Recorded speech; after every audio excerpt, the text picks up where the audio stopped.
Assalamualaikum warahmatullahi wabarakatuh. Selamat pagi pemirsa Potret Spesial Podcast. Beri saya 10 pemuda, saya akan mengguncang dunia.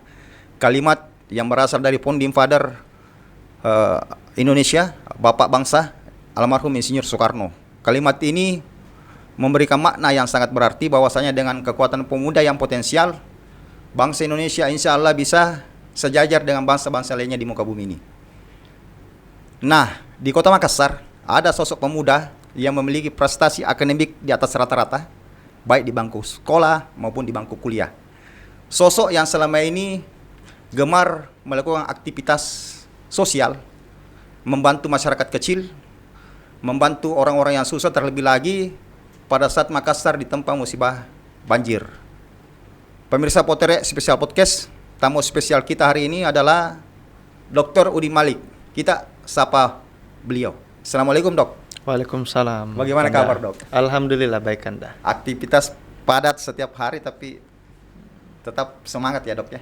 Ya, itu karena motivasinya dari dalam. Dari dalam. Amin, amin, amin. Dok, menimba ilmu di Fakultas Kedokteran harus dilatar belakangi dengan tingkat IQ ya, tingkat inteligensia yang di atas rata-rata beliau seperti itu.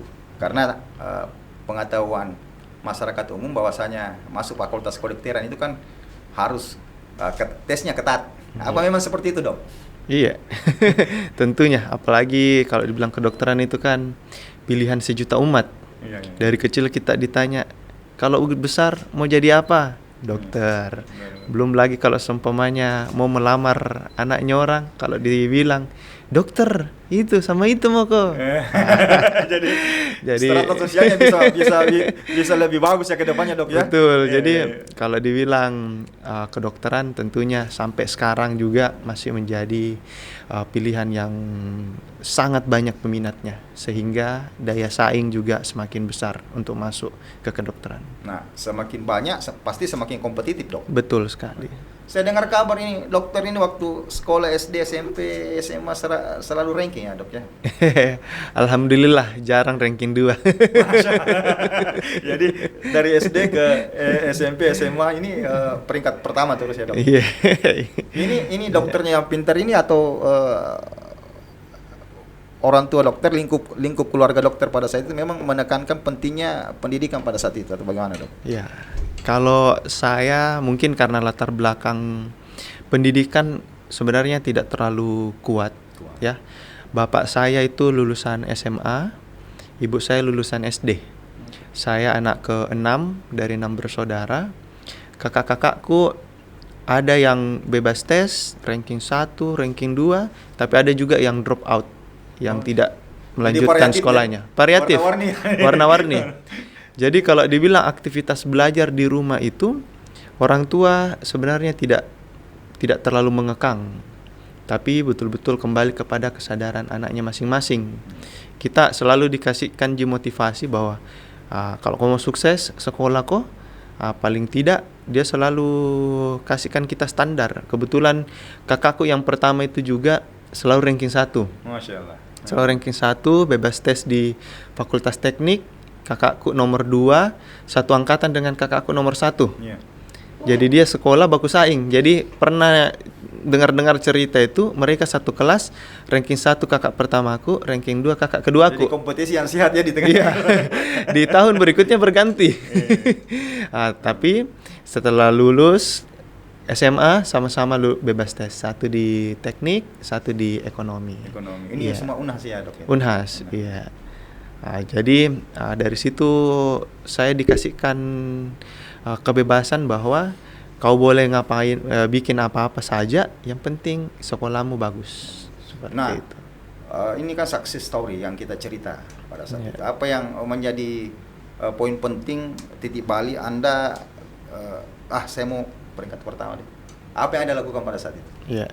Ya, sebenarnya kalau dibilang peringkat pertama itu kelas 4 SD baru saya bisa capai kodong. Saya termasuk anak-anak yang malas sekali pergi sekolah waktu kelas 1 SD, kelas 2 SD. Itu saya ingat sekali tuh, kalau saya disuruh pergi sekolah, saya tidur di kamar mandi. Supaya terlambat jadi tidak masuk sekolah ya, Dok. Tidak ada juga niatan terlambat. Intinya ngantuk kak, mau kak tidur, nggak mau kak pergi sekolah. Yang dilakukan orang tua pada saat itu apa? Weh, tentunya orang tua marah, menyeret lah, guru-guru juga. Cuman syukurnya karena orang tua, guru-guru juga rajin memarahi dalam tanda kutip, menyuruh kita untuk pergi ke sekolah. Jadi saya sekolah, kemudian kelas 4 SD saya pindah ke Makassar. Pindah ke Makassar. Iya, jadi sebelumnya itu saya di Polmas. Iya, pada waktu itu namanya masih Polewali Mamasa. Mamasa, ya benar. Saya pindah ke SD Mangkura, di situ saya culture shock. Gegar budaya saya di situ. Dari kita yang di kampung, Benar. tiba-tiba masuk ke sekolah jet set, semua anak-anaknya bisa bahasa Inggris. Benar, Saya bahkan ada pengalaman itu dibully gara-gara tidak bisa berapa bahasa Anda Inggris. pindah Saya masuk kelas 4. Jadi rankingnya nanti di Makassar ya? Nanti di Justru Makassar. terbalik ya dok ya? Iya. Iya, ayo lanjut dok. Jadi Menarik ini. kelas 4 itu saya tidak tahu sekali bahasa Inggris. Ada suatu ketika saya disuruh naik di papan tulis, guruku tulis BOX, disuruh baca. Ada kak mungkin 5 menit di atas itu. Tak putar-putar lidahku, tak lipat-lipat, box, dan seterusnya. 1 minggu saya dibully. Sepulang dari situ, saya cerita sama mamaku, saya bilang, "Mak, kasih les kak di tempat bahasa Inggris yang paling bagus di kota Makassar." Sebenarnya saya ada satu, tidak boleh sebut merek, 2 huruf, tempat les bahasa Inggris yang paling bagus, Tempo Hari. Malu sekali. Malu sekali, kita tidak mampu, jadi kita ambil yang kedua termahal. Tapi dari situ semua levelnya saya libas, alhamdulillah bahasa Inggrisku bagus, dan dengan modal bahasa Inggris itu juga di SMA saya lulus pertukaran pelajar. Kemana pada saat itu? Ke Jepang. Ke Jepang ya? Ke Jepang. Tapi salah satu syaratnya adalah harus lancar berbahasa Inggris. TOEFL berapa? Betul. Bukan di TOEFL juga, cuman langsung kita dites, langsung ngomong. Langsung ngomong gitu. Nah, pada saat itu SD, SMP, SMA Anda berprestasi, memang sudah berpikir untuk saya mau ke depannya jadi dokter? Sebenarnya tidak. Tidak. Tidak ada sebenarnya cita-cita jadi dokter. Dari kecil saya tuh cita-citaku jadi duta besar. Ambassador, enak didengar kayak Mr. Ambassador. Nah, ceritanya sampai di Fakultas Kedokteran dok, saya rasa ini sangat menarik. Ya, kita tahan dulu setelah jeda berikut ini.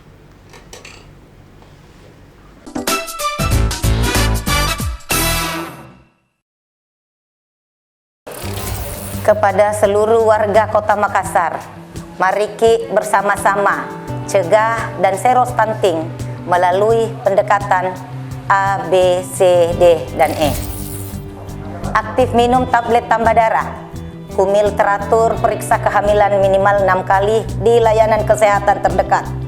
Cukupi konsumsi protein hewani.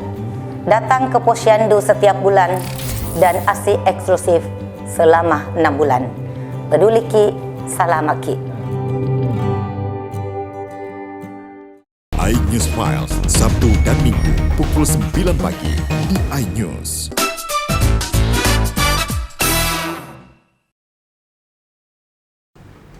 Kembali lagi bersama saya Yusuf Alvarez di program Potere Spesial Podcast. Dok, banyak universitas di Makassar. Banyak fakultas, banyak disiplin ilmu yang beragam macamnya. Anda pilih jadi dokter itu apa alasannya dok? Tidak enaknya kalau dibilang disuruh orang tua. Ya, jadi saya pilih kedokteran itu. Kenapa bukan HI? Ya, sebenarnya saya mau ambil bisnis. Mau ambil bisnis, tapi saya maunya keluar negeri. Kebetulan itu waktu kelas 3, saya baru pulang dari Jepang. Orang tua saya bilang, kamu jadi dokter saja nak, kuliah saja di kota Makassar. Karena barusan kau pergi, masa mau kau pergi lagi? Nah itu jedanya 3 bulan pada saat pendaftaran. Jadi orang tua aku bilang, jadi mau ke dokter supaya ada tong juga yang rawat-rawat Ki. Masya Allah. Seperti itu. Jadi niatnya orang tua erat kaitannya dengan basic sosial ya dok ya? Betul. Nah sekarang ini dok, aktivitasnya di luar profesi itu banyak bersentuhan dengan orang-orang dari latar ekonomi menengah ke bawah ya dok ya? Iya. Ini kira-kira apa yang dilakukan di tengah-tengah mereka itu dok? Ya tentunya kalau orang bertanya jadi dokter kan banyak uangnya, apa segala macam. Ya, tapi saya melihat ya mungkin takdir saya menjadikan saya seperti sekarang ini, bahwa dokter bukan source of living saya gitu.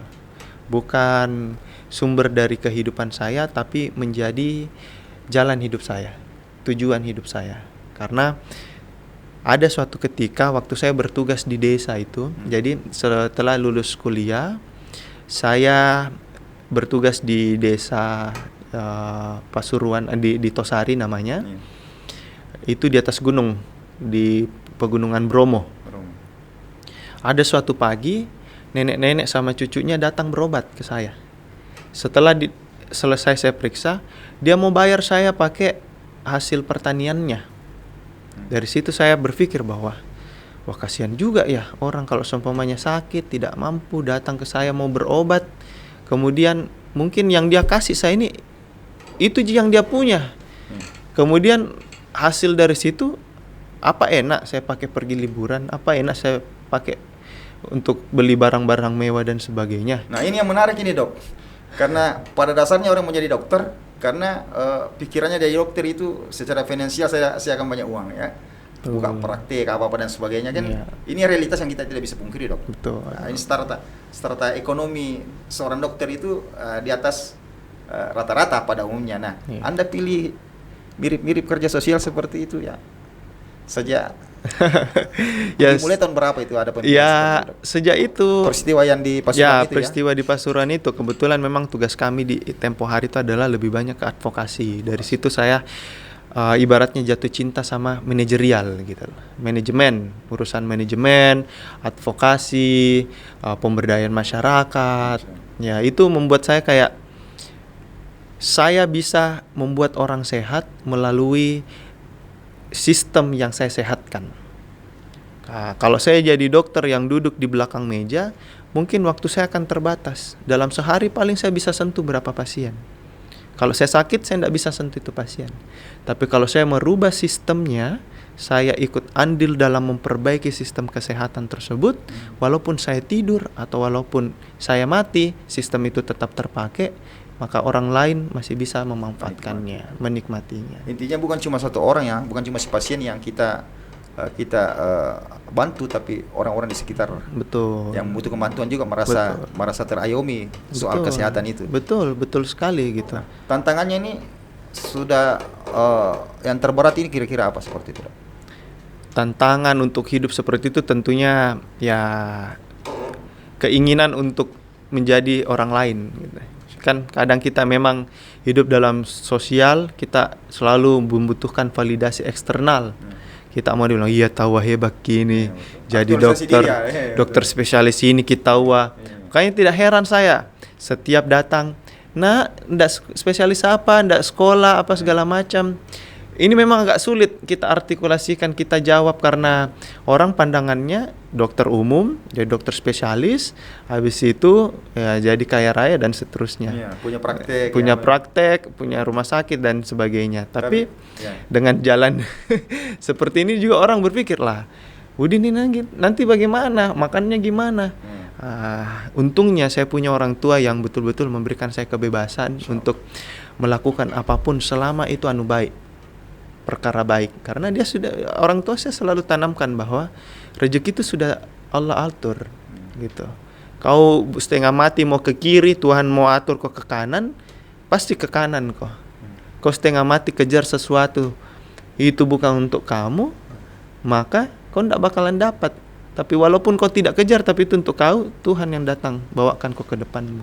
Itu pesannya almarhum. Pemirsa NS TV Makassar, ini karakter dokter yang unik. Kenapa saya bahasakan seperti itu? Rela melepas potensi-potensi finansial yang mestinya insya Allah dengan mudah dia bisa peroleh.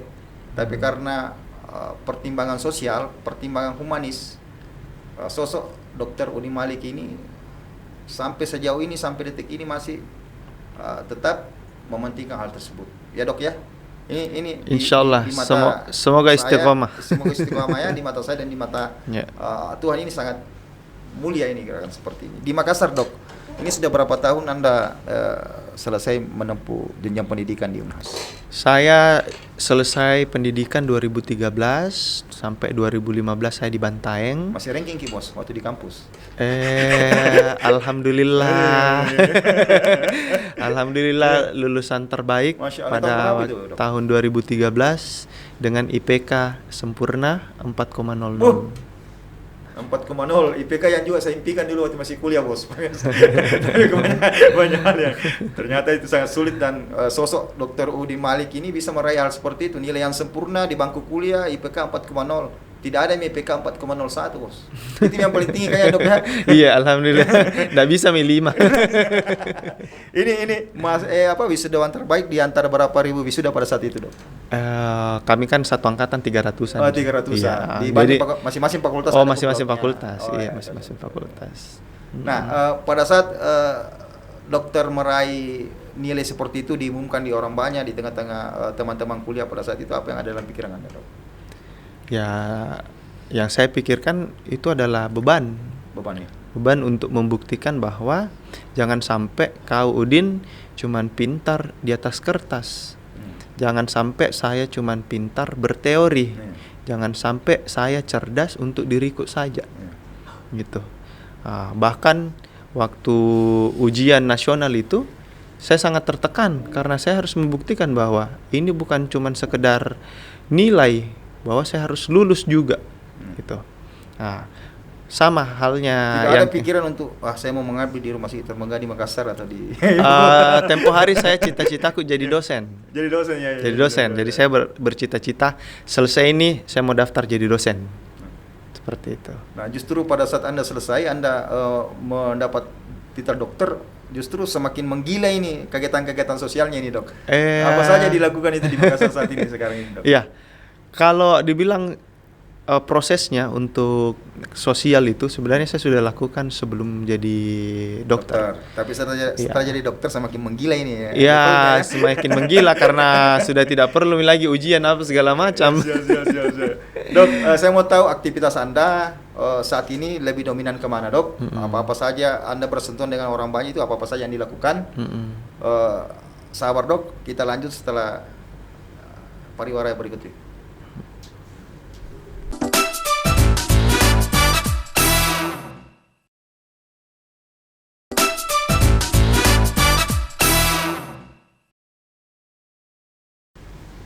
Kembali lagi di program Potere Spesial Podcast. Dok, tidak terasa ini di segmen terakhir kita berada di pada saat ini, Dok.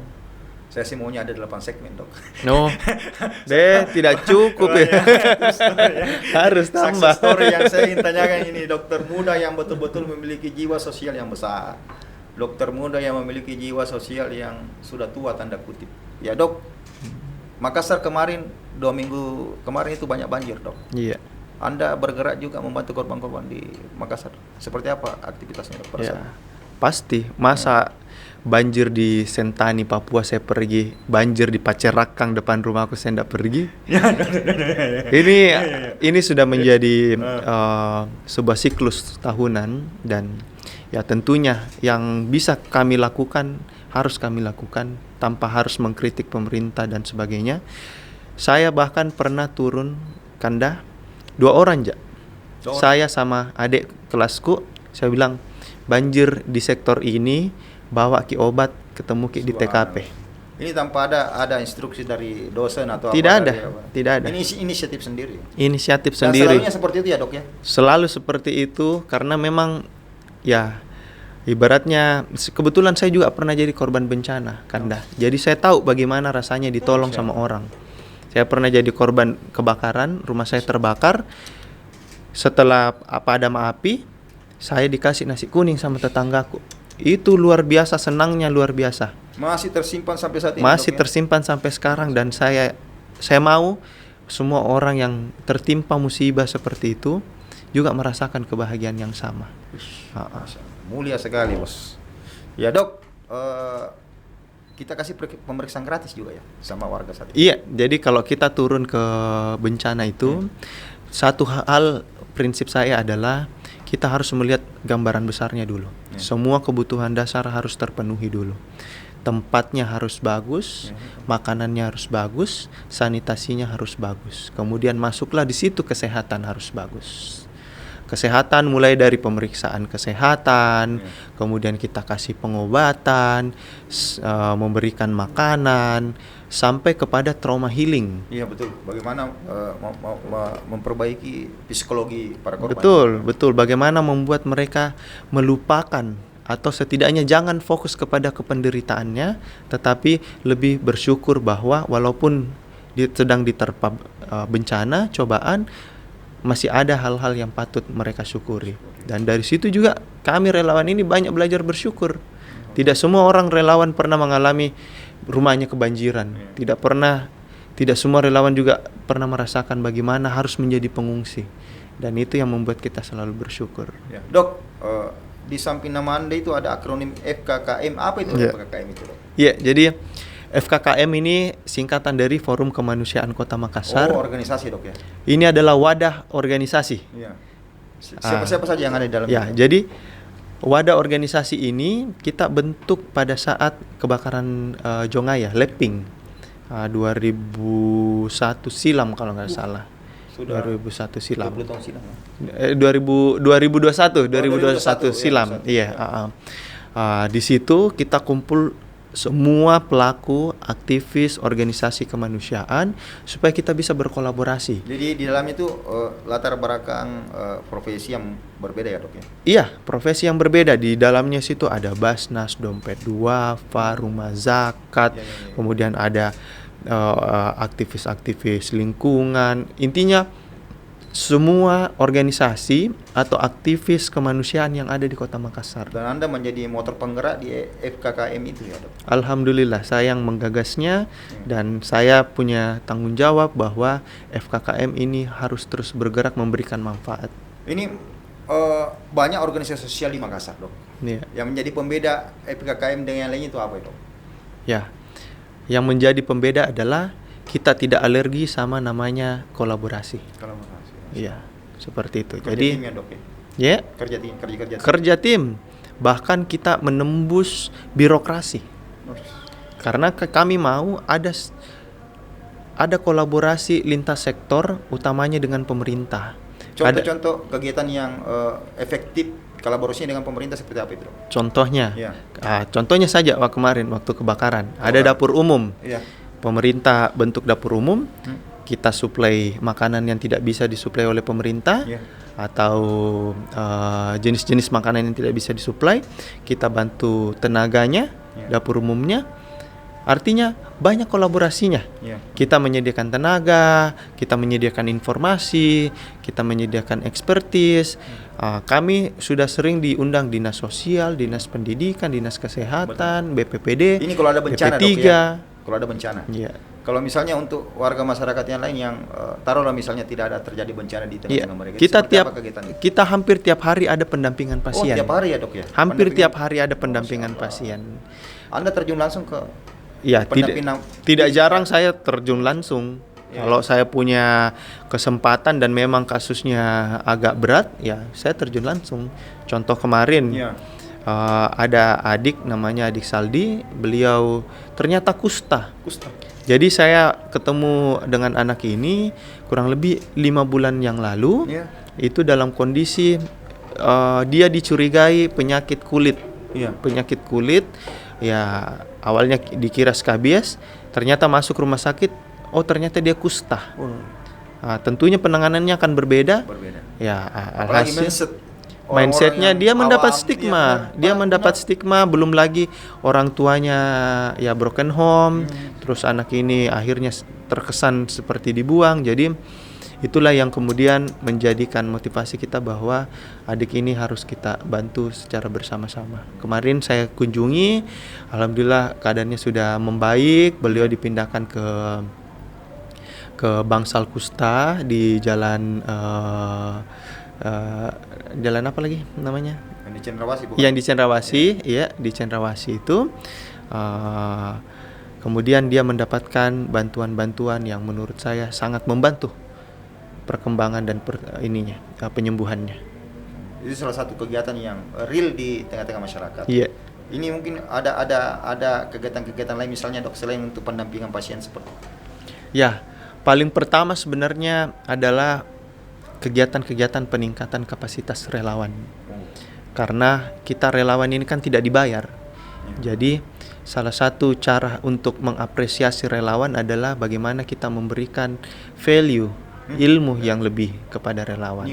Nilai yang lebih kepada Jadi relawan. secara personality value-nya dia itu berkembang dengan sendirinya. Betul, value dan kualitasnya. Jadi tidak sedikit kita lakukan pembinaan. Mereka mau topik apa, kita lakukan pembinaan. Dan kami juga dalam dekat ini akan berencana melakukan family gathering yang juga dibarengi dengan peningkatan kapasitas dan tentunya juga tim bonding supaya kita semakin kompak. Subhanallah. Jadi dari sisi finansial mungkin sedikit tertinggal, tapi dari sisi skill atau value individual itu akan semakin berkembang ya. Betul. Anggota-anggotanya, peran serta institusi lain di dalamnya dok, khususnya pemerintah kota atau institusi swasta dalam hal mendukung program kerjanya FKKM ini seperti apa dok? Ya, alhamdulillah selama ini kalau kita bilang kemanusiaan, semua sama. Ya, kita mau kulit tak gelap, kulit tak terang, Chinese, Ambon, Papua apa segala macam, satu ji, manusia. Dan itu yang menjadi motonya kita di Forum Kemanusiaan, bersatu dalam kemanusiaan. Jadi kalau kita turun kemudian mengajak orang berkolaborasi, memang sangat mudah untuk mengajak mereka berkolaborasi. Jadi pemerintah Kota Makassar sangat support, swasta juga sangat support, media juga sangat support, dan tentunya ini adalah contoh baik. Betul. Bahkan saya punya cita-cita itu Makassar ini menjadi percontohan infrastruktur sosial supaya bisa diikuti oleh negara-negara, bahkan negara-negara seperti Amerika sekalipun. Saya pernah kunjungan kerja di sana, saya lihat mereka berhasil membangun infrastruktur fisik, tapi infrastruktur sosialnya agak tertinggal. Banyak gelandangan, apatis. Mereka tidak memikirkan orang lain. Jiwa dengan rasa yang menjadi ciri khas orang timur itu sama sekali tidak ada di barat ya. Betul, betul. Dan itu Makassar harus bergerak menjadi percontohannya bahwa kemanusiaan di Kota Makassar ini kita borongi. Seperti itu. Lintas sektoral ya. Lintas sektor, lintas etnis, lintas kubu, lintas polarisasi dan sebagainya. Ya, saya pikir dengan kerjasama tim yang bagus, hal yang menjadi berat akan terasa ringan nantinya dok. Betul. Kerja-kerja di lapangan juga pasti akan lebih dinikmati oleh masyarakat khususnya yang ada di Kota Makassar dok. Sayang sekali kita sudah berada di segmen terakhir dok. Statementnya untuk closing statement untuk pemirsa kami di NSTV Makassar seperti apa dok? Iya. Oh, menghadap kamera? Oh ya. Oke. Saya Dr. Udin Malik selaku founder dan ketua Forum Kemanusiaan Kota Makassar mengajak kepada seluruh masyarakat Kota Makassar untuk selalu peduli terhadap sesama, karena kepedulian kita itu tentunya akan kembali kepada kita. Jangan pernah berharap bahwa orang yang kita tolong itu akan kembali menolong kita, karena Tuhan tidak pernah tidur. Ketika kita menolong orang lain, Tuhan yang akan menolong kita. Terima kasih. Terima kasih banyak dok atas waktu dan kesempatannya dok. Insyaallah saya hakul yakin kerja-kerja sosial itu selain manusia yang bisa merasakan langsung, insyaallah Allah Subhanahu wa taala akan memberi yang terbaik untuk dokter dan kawan-kawan. Pemirsa NSTV Makassar, status sosial, status profesi tidaklah menghalangi kita untuk berbaur dengan masyarakat, membantu mereka yang susah, dan terlebih lagi terlibat dalam berbagai hal aktivitas sosial. Dr. Udin Malik salah satu contohnya, berprestasi di bidang akademik, tapi dia bukan menjadi penghalang bagi dia untuk menggelorakan jiwa sosialnya di tengah-tengah masyarakat.